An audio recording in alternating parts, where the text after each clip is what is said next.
บายดีเด้อพี่น้องทักทายสบายดีพี่น้องเสร็จเก่าเสร็จเคยจ้ะพี่น้องตอนนี้จะมาปลูกมักถั่วดินนี่ปลูกถั่วดินถั่วลิสงอันเจ้าจิ้วเอาแนวมันมาให้พี่น้อง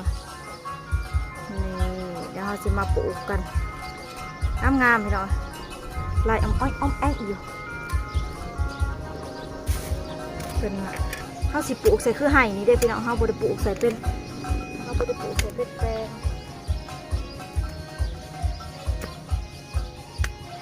ข้าวสิปลูกใส่คือข้าวนำไห่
ข้าวปูคือข้าวปูไห่ได้พี่น้อง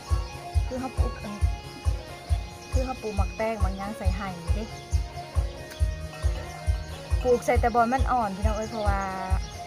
ดินหนองไม้ทมนะมันดินแข็งดินแก่น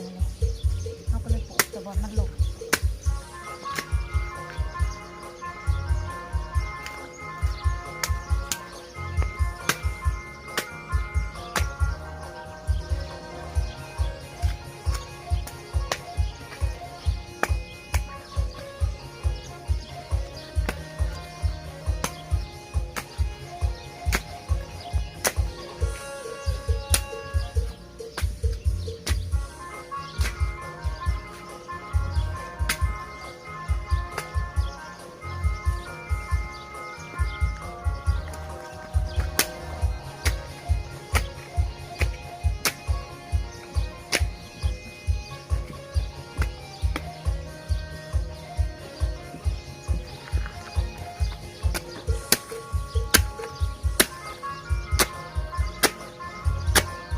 เขาปลูกใส่แต่บอมันโน่นนะเด็กพี่น้อง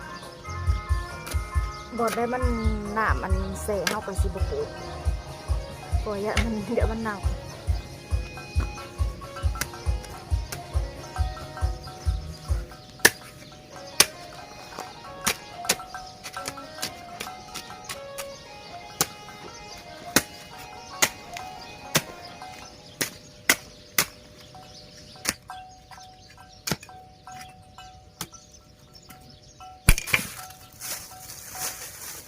เมื่อวานนี่ปลูกอยู่ในสวน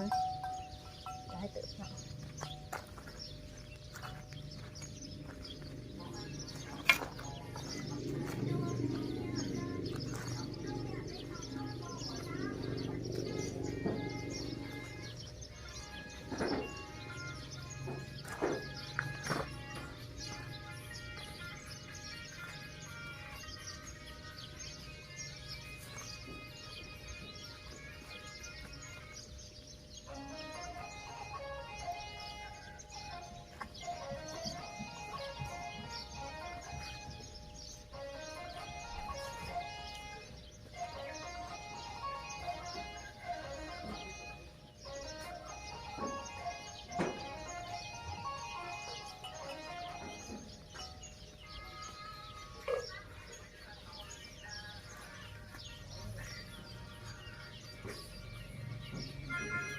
น้ำไหมครับ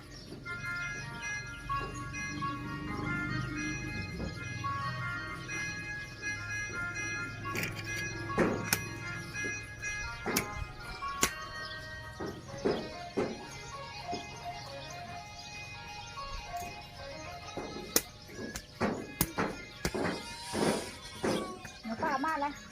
มาแล้ว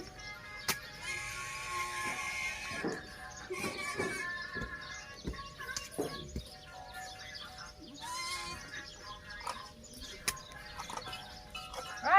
กี่ยวก็บอลดิ้นลมนะที่เกิดเมื่อไรเทียนเอาเทียนอันนี้เรื่องไหนได้เทียนเขาหรือเนาะ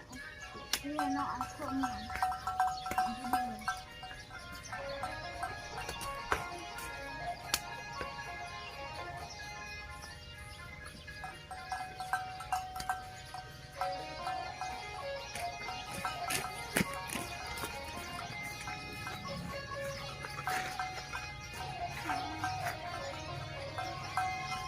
น้ำเด้อ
เบิดในแหละพี่น้องปลูกใส่ส่วนตู้อยู่ในกับยังบริถั่วใส่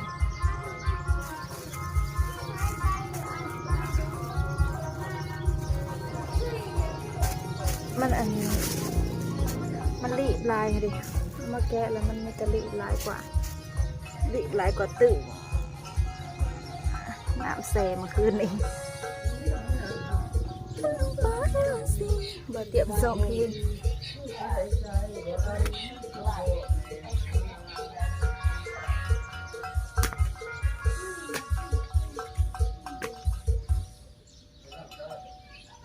คืออยากนะ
เสียมหนูโปะนี่ค่ะอันนี้นะ